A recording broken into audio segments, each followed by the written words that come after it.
ভারতে বোমা হামলার আতঙ্কে আবারও স্থবির হয়ে পড়েছে দিল্লির 40টির বেশি স্কুলের শিক্ষা কার্যক্রম। $30,000 না দিলে লুকিয়ে রাখা বোমা বিস্ফোরণের হুমকি দেওয়া হয়েছে।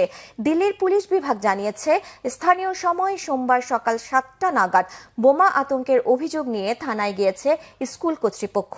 প্রাথমিক পদক্ষেপ হিসেবে অভিভাবকদের সাথে কথা বলে শিক্ষার্থীদের স্কুলে না আসতে বলা হয়েছে। DPS R K. পুরাম আর জিডি গোয়েনকা স্কুলে পুলিশের তদন্ত দল তল্লাশি চালালেও এমন হুমকি পাওয়া স্কুলের সংখ্যা 44টি।